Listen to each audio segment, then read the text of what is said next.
Now, ABC 6 Sports.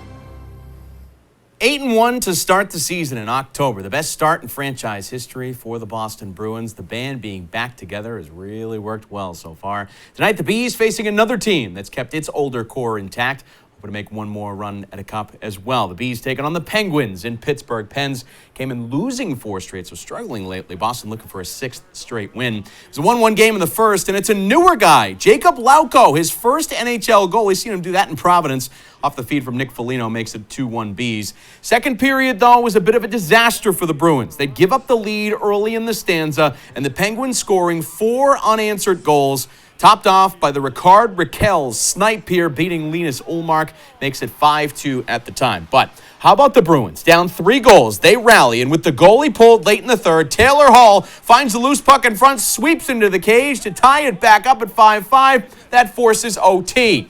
In the overtime, Boston has a penalty to kill off. They kill it off, and then just after the PK is done, here comes Hampus Lindholm. Tops off a big night for him by picking the top corner to win it. Lindholm, a goal and 3 assists, tops off a heck of a rally by the Bruins. Bees come back to beat the Penguins 6-5, the final in overtime. Bruins are 9-1. Wow. With the mess continuing in Brooklyn on and off the court, it was probably not a surprise head coach Steve Nash and the Nets would mutually part ways.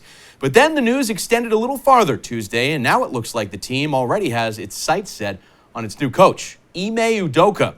The suspended coach of the Celtics is reportedly likely to be hired as the next leader of the Nets. ESPN says sometime in the next 24 to 48 hours.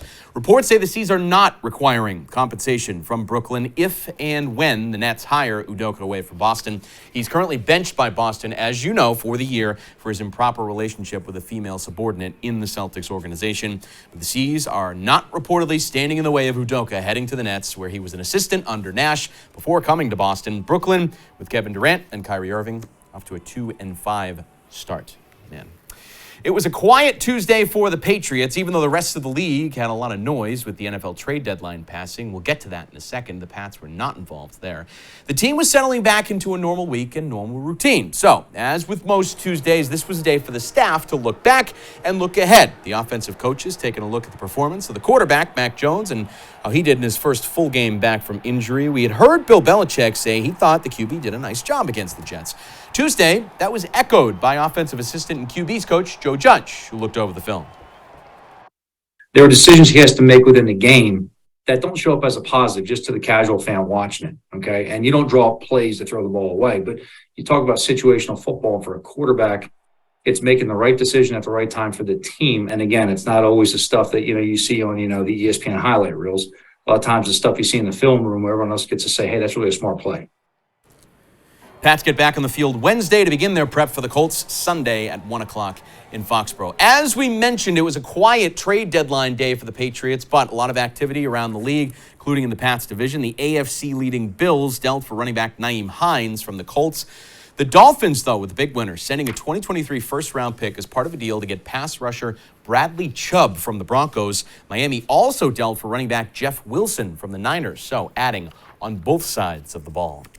A lot of offensive talent moving. The Bears traded for receiver Chase Claypool from the Steelers. Because of that, Chicago had to make a roster move, and so former URI wideout Isaiah Coulter has reportedly been waived off the 53-man roster to make room for the new guy. We'll see if Chicago re-signs Coulter in the coming days back to the practice squad where he started this year. Back to the ice tonight. Another big-time matchup for the PC men's hockey team coming up this weekend. The Friars, now 14th ranked in the country, will play a home-and-home with number 5 UMass. Providence beat UNH this past weekend twice, once in a shootout, once in regulation. So the team will look to build off some of the good things it did last weekend and improve on some of the things it can do better. Like, Coach Lehman? Scoring. Yeah, I like the number of chances we've been able to generate. I like that, for the most part, we're playing pretty good team defense. But our scoring, I think, our finishing of our chances, I think, is something that we're continuing to work on. We'll see if they can improve that. Friars Minutemen play first in Providence Friday at 7. Baseball, Red Sox contract news. Chris Sale had the option of opting out of the final 2 years of his 5-year deal with Boston. Alex Spear, the Boston Globe, first reporting Tuesday, Sale will not opt out and stay with the Sox for the next 2 seasons. He's owed $27.5 million each year. Some great news ahead of Game 3 of the World Series for the Astros and Phillies tonight. Jeremy Pena earning some hardware. The Providence native was named the American League's Gold Glove winner at shortstop. He beats out the guy he replaced, Carlos Correa, and Xander Bogaerts for the honor. And Pena is the first rookie to ever earn the award at shortstop. How about that? Pena's Astros and the Phillies shifting the World Series to Philly Tuesday. And this was a laser show for the Phils. Bryce Harper, the hanger here, and the big swing in the bottom of the first. Two-run blast out to right gives Philadelphia the 2-0 lead. He says, this is our house. And the Phillies certainly proved that. The home team slugging 5 home runs, including another in the 5th by former Red Sox lefty Kyle Schwarber. This a 2-run shot, too. Phillies never had a runner in scoring position. They just hit all home runs and guys that were on first base in. They take Game 3 7-0 and take a 2-1 lead in the World Series. Finally, it's championship week number 1 in high school sports. Trophies will be handed out in a few sports by the weekend, including in field hockey, where Barrington and East Greenwich played an instant classic of a semifinal tonight. Eagles get on the board in the first quarter when Emma Mueller fires the backhand into the cage. Great shot. Barrington takes the 1-0 lead. They take that into halftime. Eagles had a 2-0 lead in the third quarter, but finally the Avengers get on the board. Maeve Kiernan sets up Jillian Pryor, who guides the ball in for the goal. They got the deficit down to 2-1.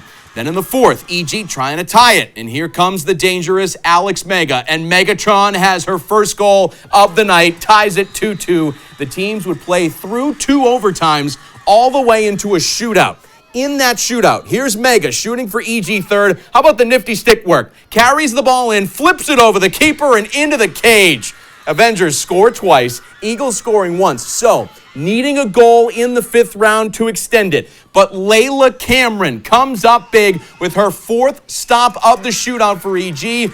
And this one ends it. East Greenwich defeats Barrington in a shootout 4-3 to advance to the state championship Saturday. The Avengers will play Moses Brown for a title. Congrats to both teams. What a match tonight. That's your look at sports. More news coming up after the break.